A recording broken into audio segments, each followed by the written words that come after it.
നിങ്ങളുടെ ഇഷ്ട പരമ്പരകൾ എക്സ്ക്ലൂസീവായി സൺ നെക്സ്റ്റ് ആപ്പിലൂടെ തികച്ചും ഫ്രീ ആയി. ഇപ്പോഴേ ആപ്പ് ഡൗൺലോഡ് ചെയ്യൂ. ഞാൻ മോനെ എടുത്തോണ്ട് വരാം.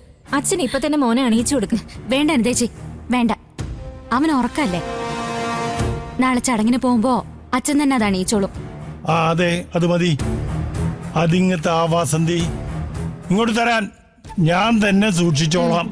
അയ്യോ, ഞാനിത് നോക്കാൻ വേണ്ടി വാങ്ങിയതാണേ. അച്ഛൻ തന്നെ സൂക്ഷിച്ചു. വാ അനിതേ, അടുക്കള കുറച്ചുകൂടി പണി ബാക്കിയുണ്ട്. നമുക്കതൊക്കെ പറഞ്ഞിട്ടുള്ളൂ. വാടി. ഹലോ, എന്തു കൂത്ത് കണ്ടോണ്ടിരിക്കുക? ഇങ്ങോട്ട് വാ, വരാൻ. ചെല്ലട സാമ്പാറിന് അരിഞ്ഞു കൊടുക്ക്. എന്താ ചെയ്യ? ഒരു നല്ല കാര്യം നടക്കുമ്പോ അതിലൊരു പുഴുക്കുത്തു വീഴ്ത്താനാ പലരുടെയും ശ്രമം. അതൊന്നും നിങ്ങൾ കാര്യാക്കണ്ട കേട്ടോ. നമുക്ക് ഉണ്ണിക്കുട്ടന്റെ ചടങ്ങ് നന്നായി നടത്തണം. അതിനു വേണ്ടി നിങ്ങൾ രണ്ടുപേരും ചില കാര്യത്തിൽ ഒന്ന് കണ്ണടച്ചാലും കുഴപ്പമില്ല. അച്ഛൻ പറഞ്ഞത് കേട്ടില്ലേ? നമ്മുടെ മോന്റെ ചടങ്ങ് നമ്മുടെ ആവശ്യമാ. അത് നീയും കൂടി ചിന്തിക്കണം. ഞാൻ അങ്ങോട്ട് ചെല്ലട്ടെ. ശരി. മോനുണരുമ്പോഴേക്കും പാല് തിളപ്പിക്കണം. ചെല്ലു മോളെ, ചെല്ല്.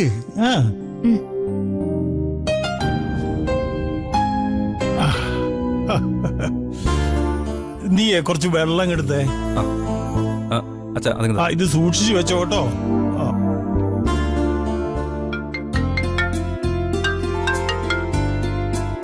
ഹലോ അണ്ണ. ദാസ്, നീ ഇപ്പൊ എവിടെയുള്ളത്? അണ്ണാ, ഞാനൊരു യാത്ര കഴിഞ്ഞ് ഇപ്പൊ വന്ന് കേറിയുള്ളൂ. എന്താണ് നമ്മുടെ മഞ്ചാടിമോളുടെ കാര്യമൊക്കെ ഓക്കെ അല്ലേ? അവളുടെ കാര്യത്തില് ഇപ്പോഴും ഒരു തീരുമാനത്തിലെത്താൻ കഴിഞ്ഞിട്ടില്ല. നാളെ ഞാൻ അങ്ങോട്ട് വരുന്നുണ്ട്. നമുക്കൊന്ന് കാണണം ദാസ്. അതിനെന്താ, ഞാൻ വേണമെങ്കിൽ വണ്ടി അങ്ങോട്ട് അയക്കാം. അത് വേണ്ട ദാസ്, നീ റെസ്റ്റ് ചെയ്യും. ഞാൻ നാളെ ദയയുടെ കുഞ്ഞിന്റെ ചോറൂണ് ചടങ്ങിന് അങ്ങോട്ട് വരുന്നുണ്ട്. അതിനു മുമ്പ് നമുക്കൊന്ന് കാണാം. ആയിക്കോട്ടെ. വേറെ സീരിയസ് പ്രശ്നങ്ങളൊന്നും ഇല്ലല്ലോ? ഏയ്, അങ്ങനെയൊന്നുമില്ല. അച്ഛൻ എന്ത് തീരുമാനം എടുത്താലും മഞ്ചാടി മോളത് അനുസരിക്കുമെന്ന് എന്നോട് സമ്മതിച്ചിട്ടുണ്ട്. അതിന്റെ കൂടെ ചില ആശങ്കകളും അഭിപ്രായങ്ങളും കൂടി എന്നോട് പറഞ്ഞു. അതുകൊണ്ട് ദാസിന്റെ അഭിപ്രായം കൂടി എടുത്ത ശേഷം സച്ചിയുടെ വീട്ടിൽ പോയി തീരുമാനം അറിയിക്കാം എന്ന് വിചാരിച്ചിരിക്കുക. അത് മതി. ഒരു കാര്യം ചെയ്യണം, നമുക്ക് നാളെ തന്നെ എല്ലാത്തിനും തീരുമാനം ഉണ്ടാക്കാം. അണ്ണൻ ടെൻഷനൊന്നും ആവണ്ട. എല്ലാത്തിനും ദാസുണ്ട്. എല്ലാം നമ്മുടെ വഴിക്ക് വരും. ശരി, അപ്പൊ നാളെ കാണാം. വെക്കട്ടെ? ഓക്കെ, ശരിയാണ്. ശരി, ഓക്കെ.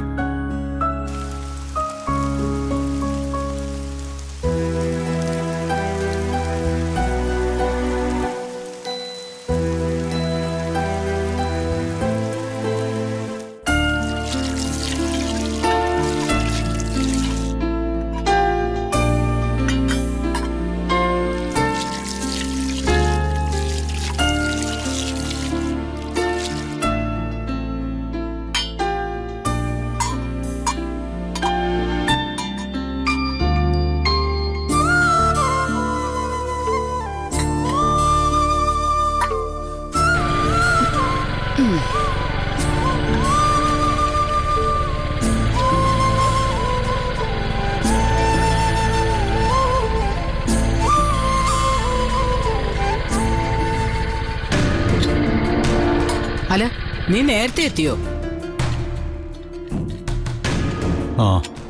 നാളെ ശബരിയുടെയും ദയുടെയും കുഞ്ഞിന്റെ ചോറൂണ് ചടങ്ങാ. പോകുമ്പോ എന്തെങ്കിലും ഗിഫ്റ്റ് കൊടുക്കണ്ടേ? ദാമേ, ഇത് വെച്ചോ. ഓഹോ, അപ്പൊ അതിന് ക്ഷണിക്കാനാ അവര് വന്നതല്ലേ? അതെന്താ, അമ്മ അവര് ക്ഷണിച്ചില്ലേ? ഞാൻ കടയിൽ പോയപ്പോഴാ അവരിവിടെ വന്നത്. നിന്റെ അനിയത്തിയും കെട്ടിയനും വേണ്ട വിധം സൽക്കരിച്ചു വിട്ടെന്നാ തോന്നുന്നേ. എന്നിട്ട് അവരൊന്നും അമ്മയോട് പറഞ്ഞില്ലേ? അല്ല, ശബരിയന്റെയും അമ്മയെ പ്രത്യേകമായിട്ട് ക്ഷണിച്ചെന്ന് പറയാൻ സോനിയെ ഏൽപ്പിച്ചിട്ടുണ്ടാവല്ലോ.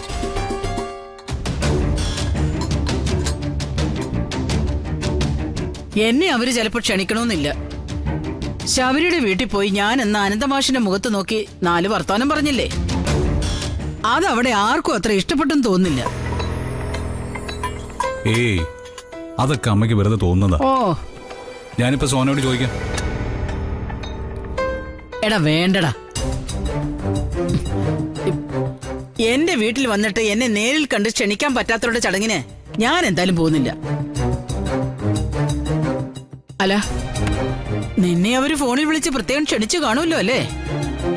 അല്ല, അവര് രണ്ടാളും ഷോപ്പിൽ വന്നിരുന്നു. സത്യനെ കുറിച്ചും ചോദിച്ചു. അവൻ സച്ചി സാറിന്റെ കടയിലാണെന്ന് ഞാൻ പറഞ്ഞു. ആ, അപ്പൊ ഇത് എന്നെ കരുതി കുട്ടി അവഗണിച്ചത് തന്നെ. അല്ലെങ്കിൽ പ്രത്യേകം ആളെന്നെ ക്ഷണിക്കില്ലല്ലോ. അമ്മയെ ഒഴിവാക്കാനാണെങ്കിൽ അവർ വീട്ടിൽ വരും. അമ്മേ, ആ സമയത്ത് അമ്മ ഇവിടെ ഇല്ലാത്തതിന് അവർക്ക് എന്ത് ചെയ്യാൻ പറ്റും? നമുക്ക് നാളെ ഒരുമിച്ച് പോവാം. ഇല്ല ഇന്ദ്ര, ഞാനില്ല. ഈ വീട്ടിൽ വന്ന് എന്നെ ഒരു ചടങ്ങിന് ക്ഷണിച്ചാ അത് നിങ്ങളെ എല്ലാവരെയും ക്ഷണിക്കുന്നതിന് തുല്യവാ.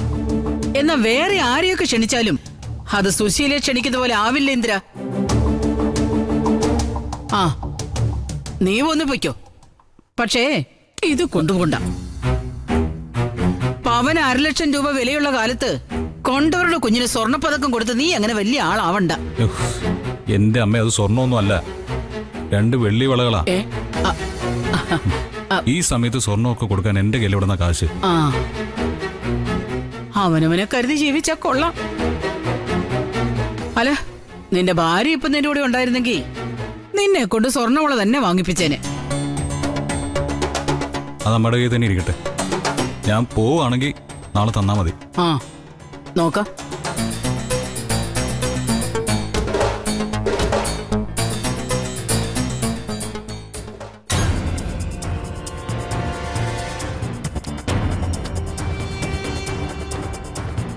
ആ, നല്ല വെള്ളിയോളയാ വാങ്ങിച്ചത്. ഇവറ്റകൾക്ക് ഇതൊക്കെ മതി. അല്ല പിന്നെ ഇവറ്റകൾക്ക് ഇതുപോലും കൊടുക്കരുത്.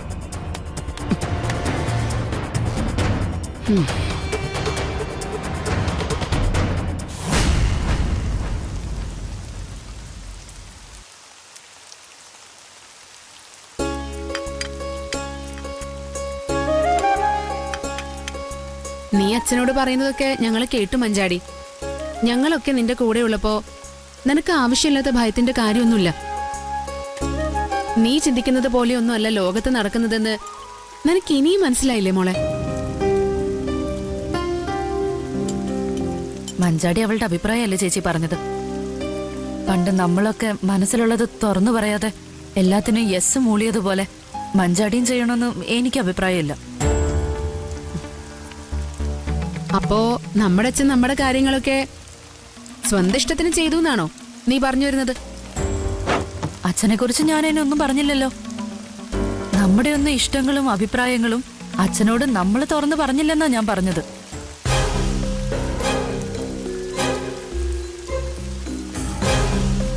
അന്ന് അച്ഛനെ വിഷമിപ്പിക്കാതിരിക്കാൻ ചിലത് മനസ്സിലടക്കി വെച്ചതിൽ എനിക്കിന്ന് വലിയ നഷ്ടബോധമുണ്ട്. ചിലപ്പോ ഞാനെന്നെ ഇഷ്ടത്തിൽ ഉറച്ചു നിന്നിരുന്നെങ്കിൽ അച്ഛനത് സമ്മതിക്കുമായിരുന്നു.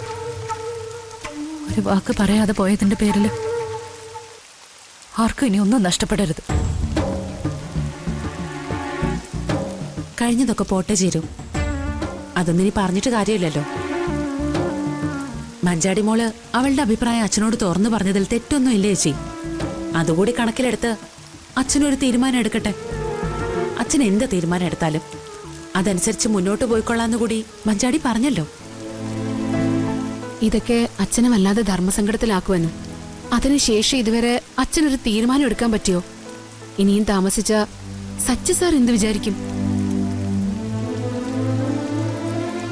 അവരെത്ര വേണമെങ്കിലും കാത്തു വെക്കാൻ തയ്യാറാണെന്ന് പറഞ്ഞല്ലോ.